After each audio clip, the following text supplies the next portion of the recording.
Seriously, the past is the past for a reason. For many of us, the need for acceptance began in high school. The desire to fit in is strong for most teens. And generally, when you're in school, there is nothing more important than friends. Once we leave the structured confines of school and enter the adult world, it can be difficult to shake the feeling that you are only a worthy person if you have a lot of friends, or the right friends. As adults, we need to discard the petty social pecking order of our school days. Life is not a popularity contest. It may not surprise you to learn that the most successful adults were social outcasts in school. A large part of the reason for this is because they did not cultivate the acceptance of their peers. They were free to invest in themselves, gaining knowledge and developing strong personalities that did not depend on validation from the in crowd. In case you need proof, check out the following list of successful people who struggled through high school at the bottom of the food chain. Henry Kissinger was called a little fatso by many of his peers. Voluptuous actress and model Heather Graham was teased constantly for being quiet and physically underdeveloped. Walt Disney was considered a shiftless dreamer who would never amount to anything by his teachers and fellow students. Aidan Sugarman, the owner of the NYC nightclub Suede, which is frequented by the likes of Britney Spears, Cameron Diaz, and Leonardo DiCaprio, was a chubby and friendless child whose guidance counselors told him his life would go nowhere. As an adult, you are much more capable of realizing that peer acceptance doesn't matter outside of high school. You should strive to be true to yourself. Remember, there is a place for everyone. It's a big planet. Assess your relationships. Many of us tend to judge our worth by the number of friends we have. However, this is not always an accurate assessment, and it can be tiring to keep up with your lunch dates and Christmas card lists, particularly when you have friends who you can't be yourself with. Take some time to evaluate your friendships. Are they people that you spend time with who seem to drain you whenever you're around them? Do you constantly feel like a phony when you're interacting with them and watch the clock until sufficient time has passed so that you can excuse yourself from the conversation? Friends are wonderful to have, but some friendships just aren't worth cultivating. The next time you find yourself trapped in an awkward situation and are afraid to voice your true thoughts, try speaking your mind anyway. It's likely that one of two things will happen. Either the person you're talking with will be interested in your opinion, and you'll find the conversation moving into genuine territory, or you will notice a sudden drop in temperature and hear those excuses you usually make to escape come from the other person. If the case is the former, you have improved your relationship and can relax around the person. If it's the latter, you just have to rid yourself of an unnecessary drain on your energy and positive thought process. There is nothing wrong with ending friendships that just aren't working out. Chances are the other person will be just as relieved as you are, and you will both be able to strengthen the relationships you have with true friends. It will take some time to weed out your less than stellar friends, but it will be worth it for everyone involved. Freeing yourself from damaging relationships helps you kick the approval habit when you no longer have to fake it to get along with anyone. Keep your family ties. It's one thing to sever relationships with friends, and quite another to do the same with family. Most of us are raised with the idea that family is important, and we tend to be more forgiving of family members as well as seek their approval for our actions more often. We are afraid to be ourselves around family members, often because people change, and we fear our close relatives won't like the changes that come into our lives. So we are forced to continue acting as if we are the same people we were 5, 10, or 15 years ago. This produces an uncomfortable relationship at best and can lead to estrangement or avoidance if left unchecked. Try to keep in mind that just as you are forgiving of your family members' collective flaws and personality quirks, they will be forgiving of yours. When you truly care about someone, you accept them for who they are and don't judge them on the basis of their thoughts, opinions, and habits. Why wouldn't your family extend the same courtesy to you? Being yourself and not requiring approval from your family may be even more important than doing so with friends. We tend to derive the basis of our self-security level from our interactions with our family. And if we cannot be comfortable around family, that sense of false security spreads into all areas of our lives. If you've been hiding some aspect of your personality or belief system from your family out of fear they won't accept you, try easing into your own opinions gradually. You might be surprised to discover that the people who care about you are more accepting than you think. Sometimes they've been practicing the same guarded emotional stance as you, and will be just as relieved when it's finally out in the open. In any case, you don't need approval from even your family for the things you want to accomplish. Though it is more difficult to exclude a family member from your life, if it is more damaging to include them, perhaps you should consider putting some distance between yourself and the destructive family member. Many people are content with agreeing to disagree, and in time both of you may come to an understanding. Meanwhile, don't let your need for approval overshadow your need to be you. Please yourself first, because no one else is going to do it for you. Blame should be a 4-letter word. The reason people blame things on the previous generation is that there's only one other choice. A quote from Doug Larson. We are a society driven by blame. We blame the government for running our lives, and our parents for ruining it. We blame the fast food industry for making us fat, the tobacco industry for giving us cancer, the justice system for allowing criminals to roam among us while innocent people sit in jail. We blame our children for giving us gray hair, and our schools for equipping our children with the behaviors that make us old before our time. There is no wrong action, great or small, for which we cannot find someone else to blame.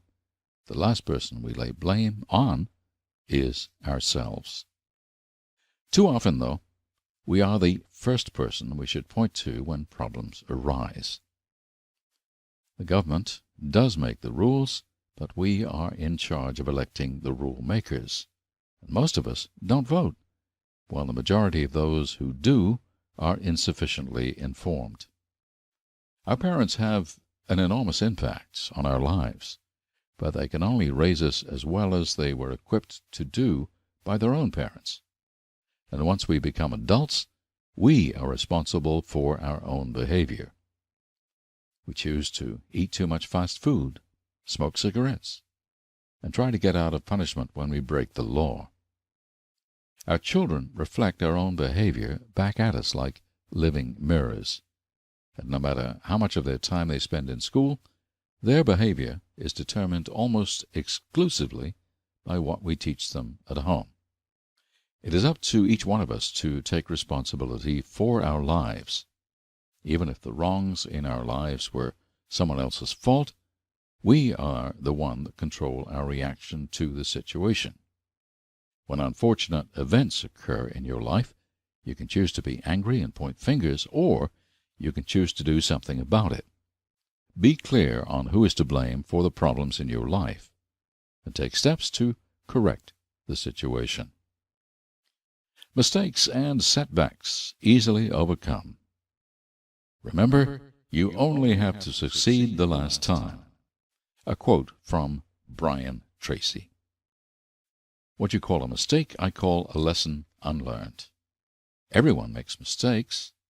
The good news is, failure can actually be good for you. The best way, and sometimes the only way, to learn how to make changes in your life and reach your goals is by figuring out how not to do things. There is a process you can use to learn from your mistakes. The more you learn, the closer you will be to reaching your goals in life. Be your own master. You know you're going to make mistakes, especially if you're trying to do something you've never done before. In order to be prepared for the inevitability of mishaps and misadventures, tell yourself that when you make a mistake, it's still okay, and you're not going to let mistakes stop you. This is a part of the process of instilling a positive mindset. When you know what to expect, it's harder for surprises to set you back in your journey to reach your goals. Keep in mind that it's all right to make mistakes, and doing so is not the end of the world. The only people who don't make mistakes are people who don't try to do anything in the first place. Don't be the person who regrets never even trying to accomplish your goals because you were afraid of mistakes. The stranger the mistake, the more to learn. Once again, you're going to make mistakes. When this happens, you will learn more by making interesting mistakes rather than stupid ones. You may be wondering what exactly is an interesting mistake. The more complex and challenging your ultimate goal is, the more spectacular your failures will be. The person who experiences a spectacular failure is far more likely to realize a spectacular success. Here's a quick example. A stupid mistake: stubbing your toe on the rake you left lying in the yard. Interesting mistake: turning $30 worth of powdered sugar and chocolate chips into inedible bricks while trying to start your candy-making company because you misread the candy thermometer. The first mistake will teach you to put your tools away when you're done using them, but this is something you probably should have already known. The second mistake, however, is far more valuable to you. It teaches you how not to read a candy thermometer, and you will never make the same mistake again. Now you're one step closer to realizing your dream to start a candy-making company. What will your next mistake be? Leave your ego at the door. The ability to admit that you've made a mistake is crucial to the learning process. This doesn't necessarily mean you have to announce your mistake to the world. However, you do have to be honest with yourself. Owning up to your mistakes is important, not only in your attempts to learn from them, but in the entire process of using positive thinking. When you admit your mistakes to yourself, be careful not to judge your actions harshly. Your thoughts should not be along the lines of, "I screwed this up and I'm never going to get this right." Don't let your mistakes teach you not to try. Instead, think, "I made a mistake, and now I know not to do that again." The biggest lesson in making mistakes can be found in your taking responsibility for them and then doing something to correct what went wrong. A mistake is like a mystery. Speaking of what went wrong, do you know why you made the mistake? A mistake is sort of like a Scooby-Doo mystery. The whole point is to discover what happened and why it happened. Only then can you prevent it from happening in the future. You cannot learn anything from your mistakes if you don't know why it occurred. If things go wrong and it isn't clear to you what happened, backtrack along the path that brought you to the error and figure out where you strayed. James R. Childs, in his book Inviting Disaster: Tales from the Edge of Technology, relates the sordid tale of a floating dormitory in the North Sea built for offshore oil workers. During one night, the dormitory rolled over in the water and killed over 100 people. The engineers responsible for building the dormitory raced to find an explanation and ultimately discovered that one small crack in the support structure, which had been painted over instead of properly repaired, was responsible for the chain of events leading to the disaster. Discovering the origin of your own mistakes will help you avoid potential disaster. Take the responsibility to investigate your mistakes thoroughly so you can avoid the snowball effect one small error can have. Communication is key. Though you don't have to confess your mistakes, it is sometimes helpful to talk over your troubles with a sympathetic ear, particularly if that ear belongs to a person who knows something about the goal you're trying to reach. If you're having trouble getting through something, there is nothing wrong with asking for help. Seek out an expert or someone you know has been through the same experience you're having. Tell them what you feel you're doing wrong and listen to what they have to say. Often the most valuable advice we receive comes from unexpected sources, so don't hesitate to ask someone else. Can't find an expert? The simple act of talking to a friend or loved one about your troubles can be the catalyst you need to keep going despite your mistakes. You may be able to work out exactly what you need to change in your approach as you discuss what you've been doing out loud. Or you might simply end up feeling relaxed, refreshed, and ready to tackle the problem again. Keep good records.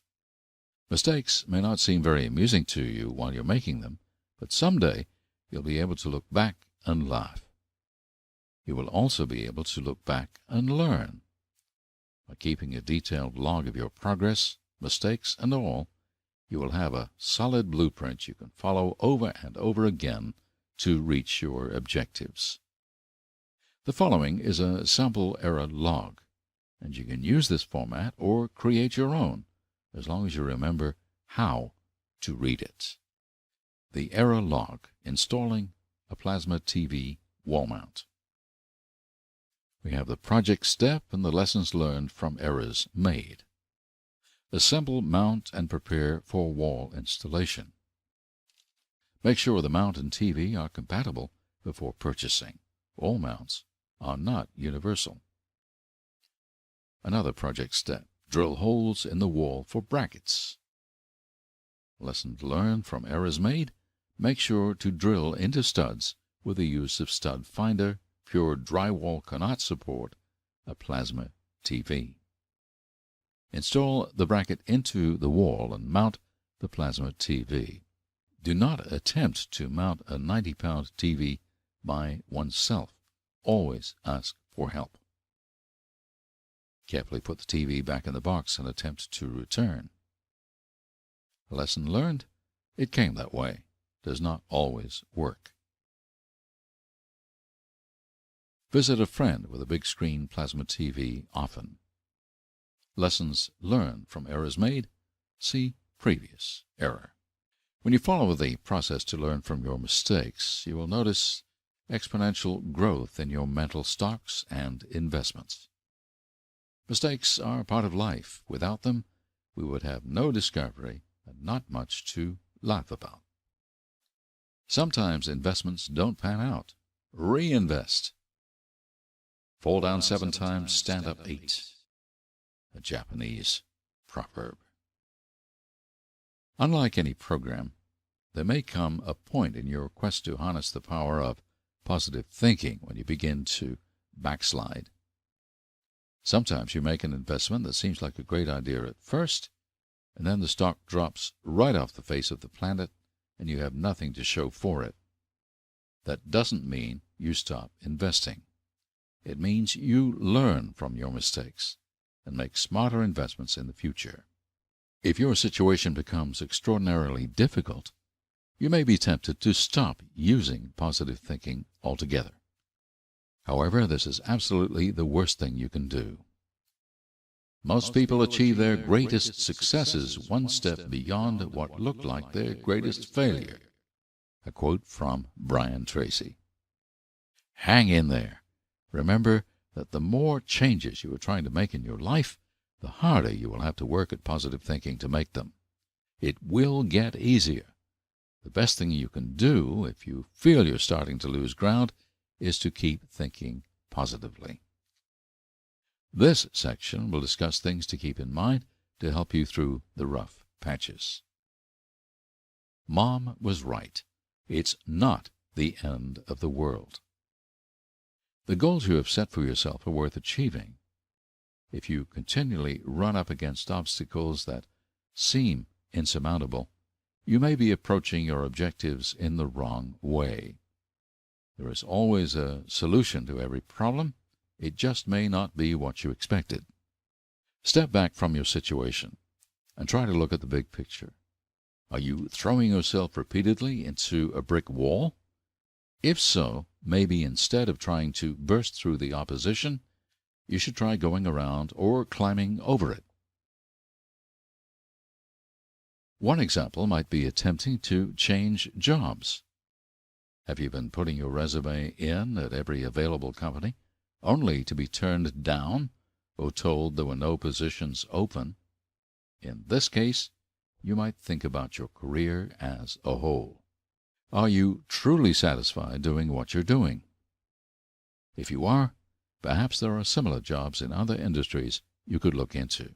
If not, you may want to consider abandoning your search for the same job at a different company and start training yourself for a whole new career. It's never too late to start doing what you love, and those brick walls may be telling you that the path you're trying to follow is not the right one for you. Tragedy begets fortune. Tragedy can strike any one of us at any time. Life is precarious and unpredictable, and there are any number of events that can trigger a major life change. Company layoffs, a sudden and unexpected move, a crippling accident, or the loss of a loved one can devastate the most carefully laid plans. If a major trauma occurs in your life while you are trying to pull everything together, the first thing you should do is to take some time for yourself. If you attempt to keep going as though everything is fine and nothing has changed, you will end up burying emotions that will come back to haunt you. Buried pain can freeze your mental assets in a snap. It is essential to properly mourn major losses in life, if only so you can fully realize what is missing and learn to compensate for it. When enough time has passed to allow you to view the situation with more objectivity, review the traumatic event using the lens of positive thinking. What was the bright side of the situation? Were there any lessons to be learned from it? How did the event change you? And can you use that change to become a stronger, more confident person?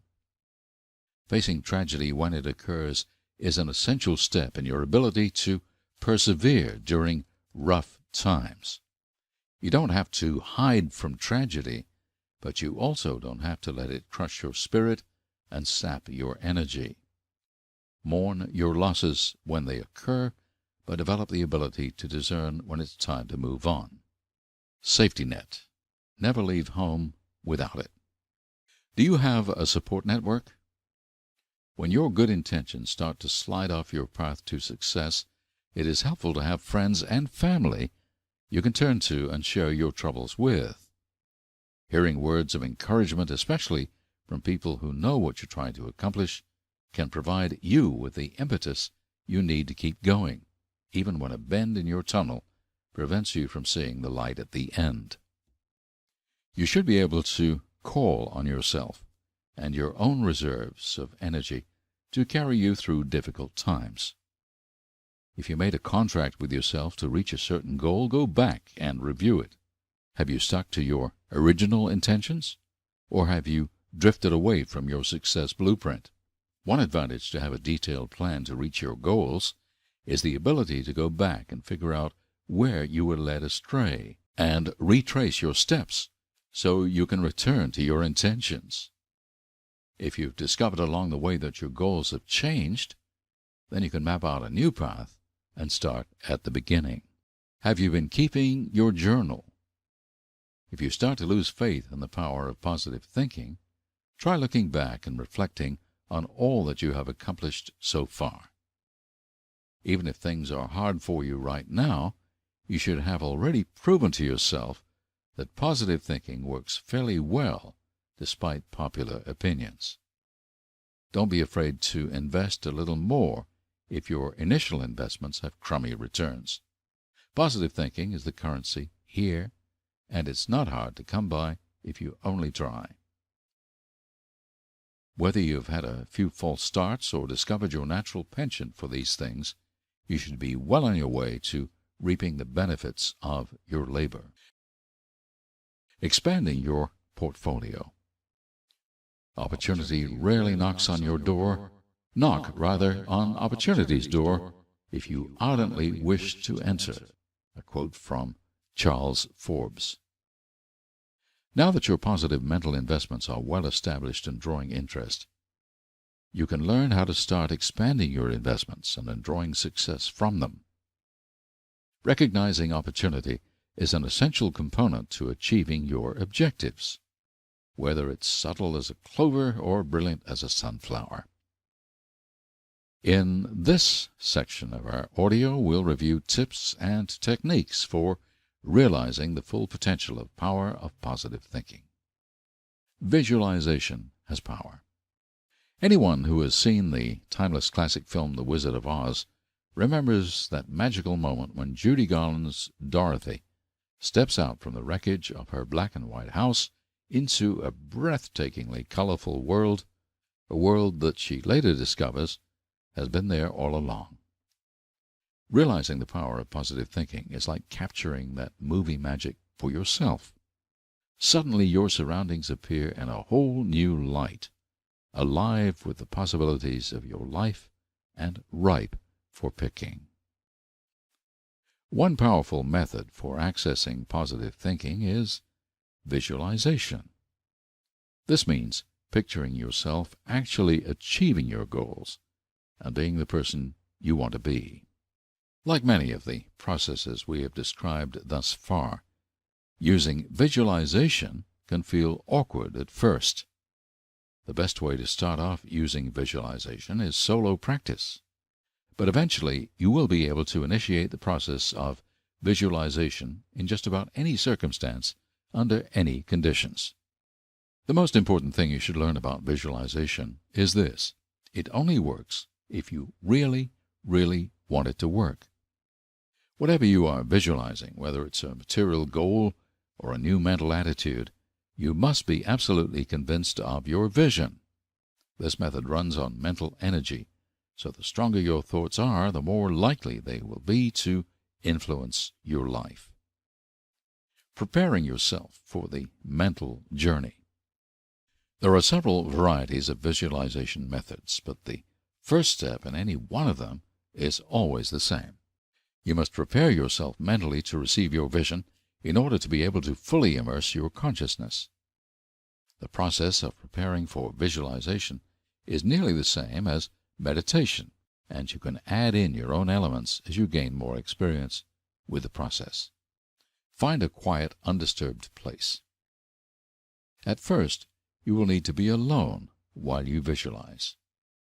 Choose a room or a space that you will use on an exclusive basis for visualization during the beginning stages. Be sure your surroundings are quiet and uninterrupted.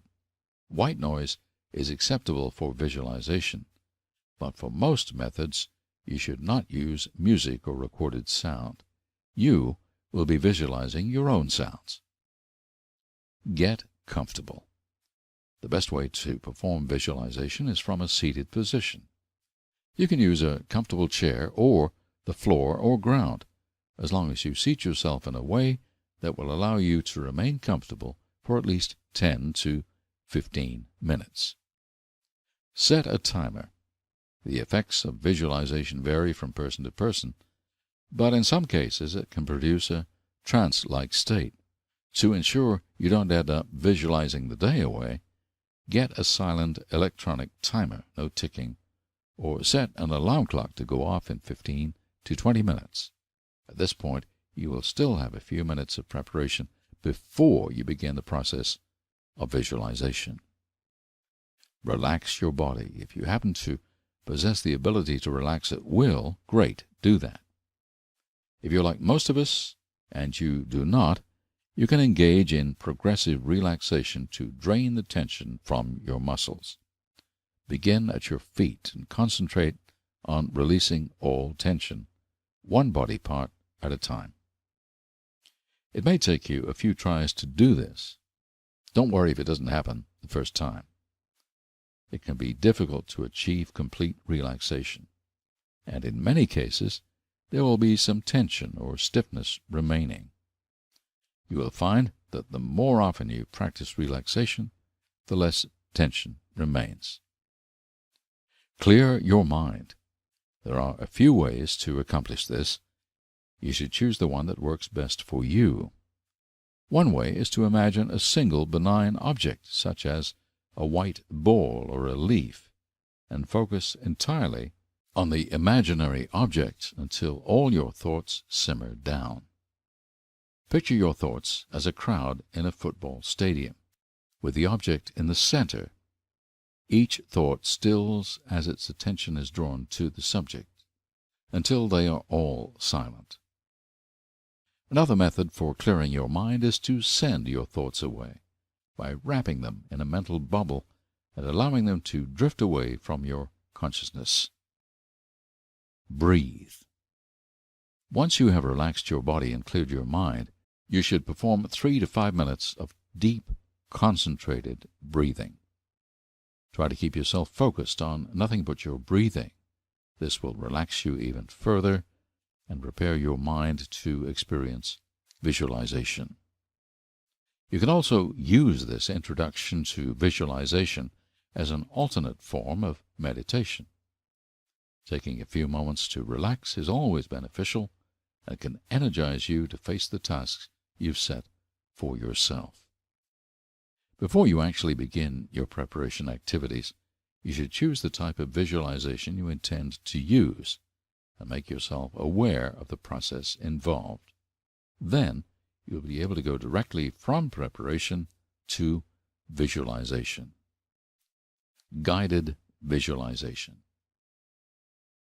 Guided visualization is perhaps the most powerful form available.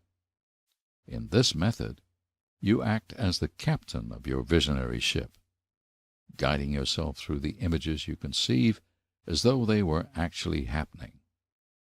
When using guided visualization, it's especially important to set your timer, as it's easy to become caught up in your visualized reality.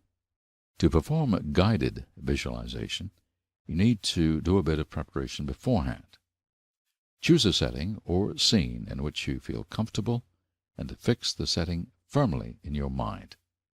A sandy beach, a deep forest, or even an open-air mall, if you feel better away from nature and would have a tendency to visualize lots of bugs. Guided visualization is best for working on your own emotions and behaviors. Decide before you begin the way you want to visualize yourself, whether it's being more confident, losing weight, or simply feeling relaxed and at ease. Tell yourself that the place you're going will give you the power to achieve these feelings, emotions, or characteristics. When you begin your visualization after your preparation phase, don't imagine watching yourself perform the desired actions. Instead, try to feel as though you are actually doing them, as if you have suddenly lost 50 pounds or gained a hefty dose of confidence. You might even want to make yourself fly. Just be sure you don't try to translate your newfound powers of flight into real-life experience, unless it's boarding a plane. You can also perform guided visualization with the assistance of an audio program or themed music. You might want to try guided meditation tapes the first few times, and then gradually move away from them until you can perform this method on your own. After all, it's your mind that you are trying to reprogram, and you should fill it with your own thoughts, feelings, and emotions in order to reach your personal objectives. Receptive visualization. Another form of visualization is receptive visualization. This differs from guided visualization in that you are watching yourself rather than doing something. Receptive visualization is a good technique for working on your interactions with other people. For example, if you want to ask someone out on a date, you may visualize yourself doing so flawlessly and convincingly, and then visualize your target agreeing. Performing receptive visualization is almost like watching a movie in your mind with you as the director. The beauty of receptive visualization is that when things start to go in a different direction from the way you want them, a simple thought can change everything. You are in complete control, and the more completely and often you visualize a situation, the more likely it will be to happen just the way you pictured it. After you've practiced receptive visualization, you can use it just about anywhere in any situation. For example, imagine you go to the bank to make a withdrawal, but when you reach the teller, you discover there is a problem with your account, and you will have to speak with a bank manager. While you're waiting, you can visualize your conversation with the manager and mentally resolve the matter in your favor. Then, when you actually do speak to the manager, you'll be ready to face the situation calmly and with confidence. More often than not, things will proceed quite similarly to your vision. Receptive visualization is the most useful method of visualization for everyday events. Because it is versatile and adaptable, you can use receptive visualization to resolve nearly any problem. You'll be able to move through each day with a sense of confidence that everything will turn out just as you want it to, and because of your projected confidence, other people will respond to you in a pleasant manner. Practicing your receptive visualization skills can ease the stresses of daily life, which in turn improves your entire situation. Altered memory visualization. The final visualization technique we will discuss is altered memory visualization. This form is especially useful in resolving past conflicts and calming anger. In altered memory visualization, you can either be the image or watch yourself, whichever you are most comfortable with. The main objective of altered memory visualization is to envision an actual memory and alter the outcome in your mind to reach a better, more satisfying resolution. You can use altered memory visualization for small issues, such as being cut off in traffic, or larger areas like past tragedy or trauma. Again, it is important to use a timer for this method, particularly when working with major traumas. It's too easy to become so immersed in your memories that you cannot shake them. Whether you choose to watch or participate, begin remembering the event you want to change the way it actually occurred. Try to recall all the sights, sounds, and smells just as they were. When you reach an unpleasant point in your memory, direct yourself to react differently from the way you did, or direct the other person to do something different. With practice, you will be able to quickly shift your mental images to a more positive chain of events, and the feelings you formerly associated with your memories will lessen in their effect on you. Using altered memory visualization is a powerful tool for forgiveness, whether you direct it towards yourself or someone else. By employing visualization techniques and practicing frequently, you will heighten and augment your positive thinking foundation. Envisioning your desires is the first step to achieving them. You can accomplish anything you believe you can, and visualization will help you realize your goals faster and with less effort. A little faith goes a long way. Believing in yourself and your abilities is absolutely the most important thing you can do on your journey to positive thinking. It is critical to develop the self-confidence you need to carry you through to the realization of your goals. Self-confidence is a bit different from self-esteem. Self-esteem refers to your feelings about yourself, your behaviors, and your worth as a person.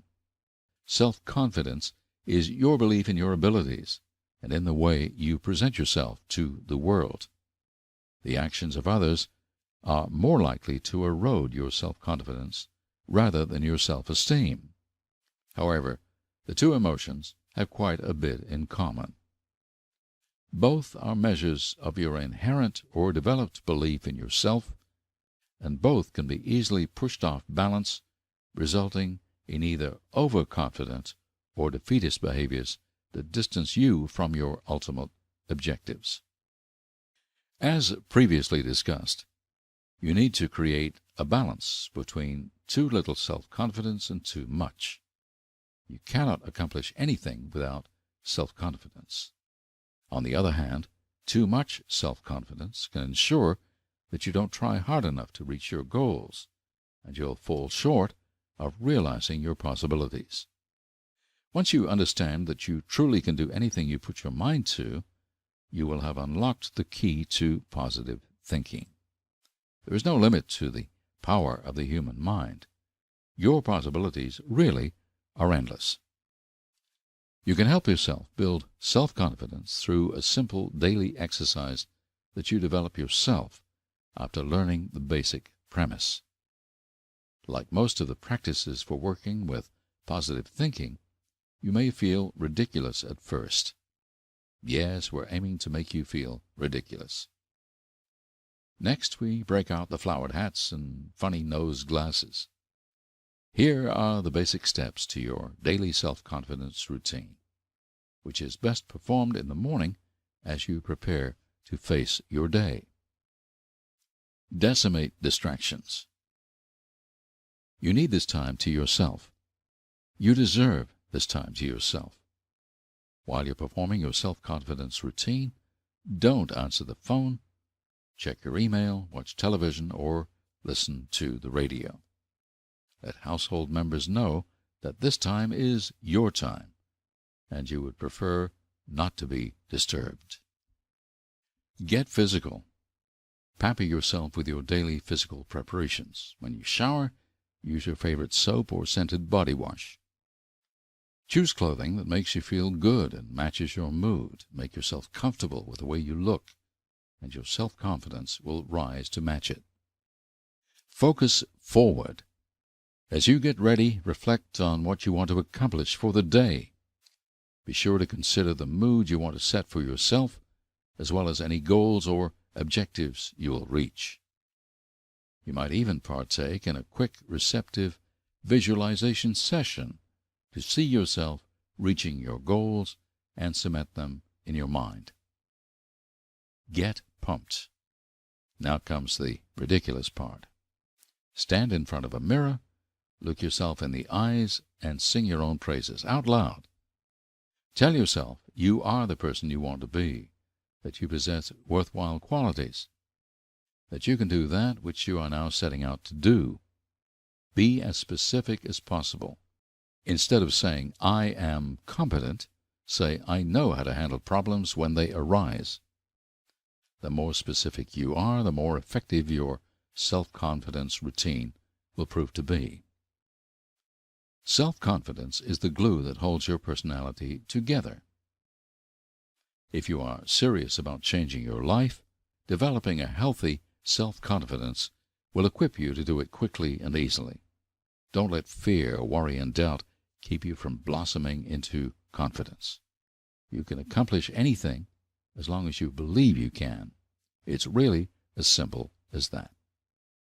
Rose-tinted glasses. Get a pair. Our attitudes control our lives. Attitudes are a secret power working 24 hours a day for good or bad.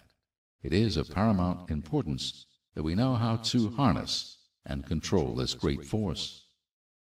A quote from Tom Blandy.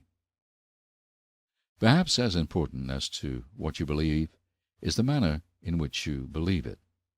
Your attitude can turn a miserable event into a pleasant one, or a good time into a nightmare.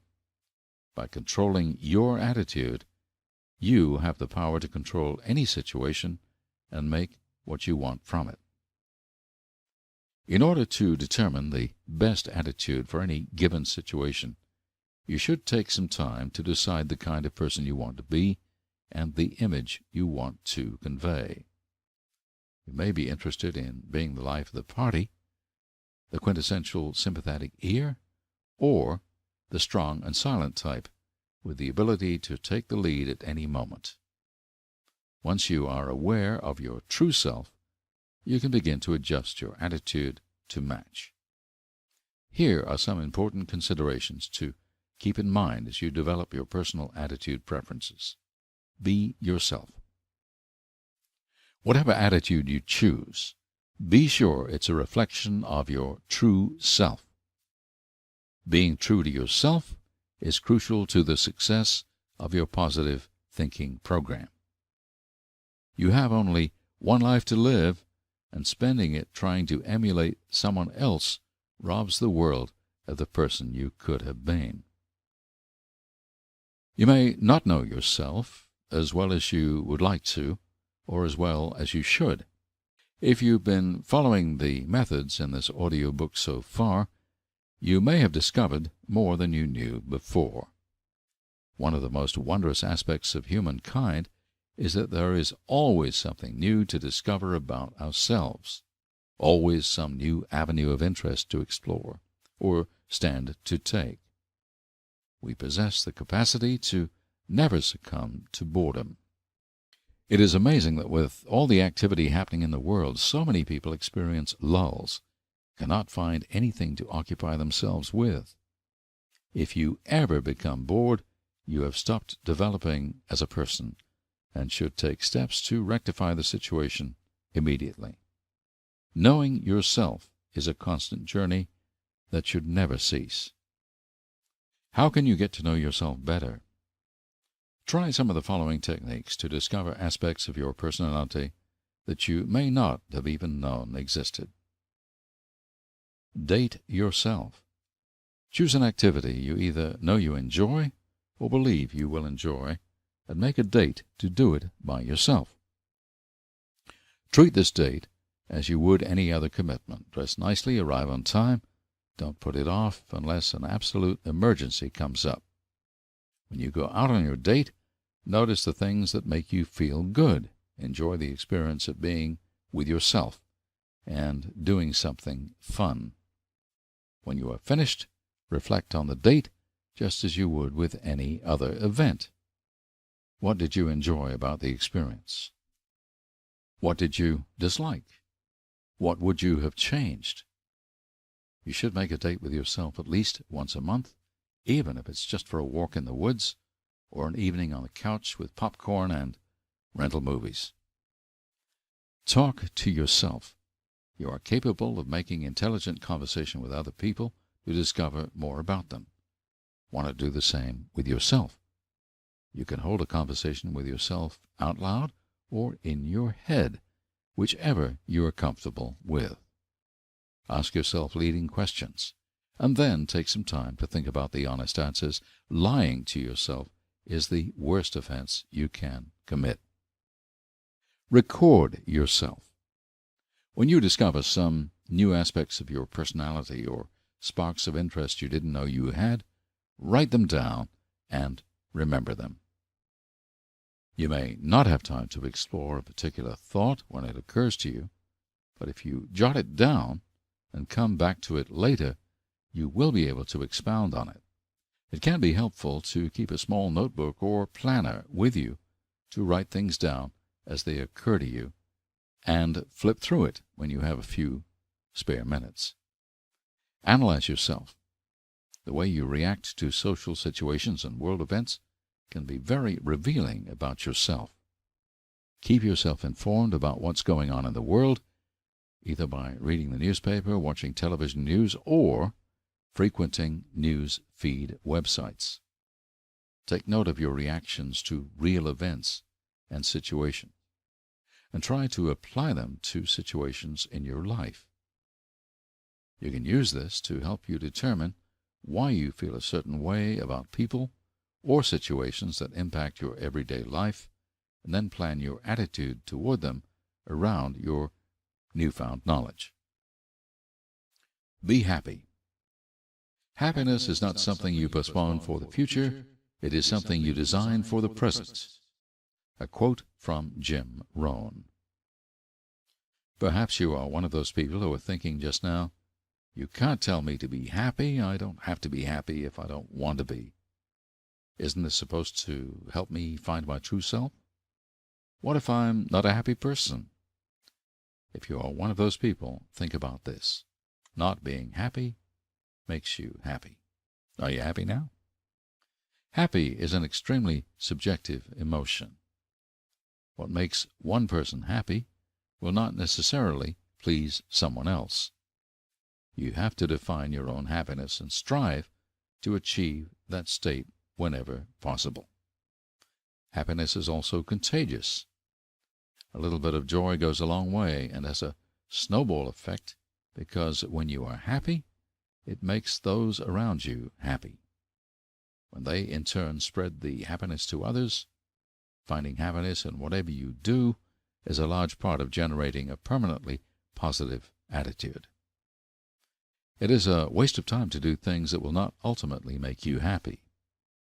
When you find yourself faced with an unpleasant task that must be nevertheless accomplished, setting your attitude to happy will ensure the task is accomplished with minimal stress and maximum results. Alternately, if you have the choice to do something and you know it won't make you happy, exercise your developing skills in saying no. Nothing can make you unhappy if you choose not to allow it to. This is the power of positive thinking. Finding happy. Need some help locating your spring of happiness? Try a few of these methods for tapping happy. Act like a child. Children are generally the happiest creatures on earth. Engaging in the activities you loved as a child is a wonderful way to generate a sense of the carefree happiness you enjoyed.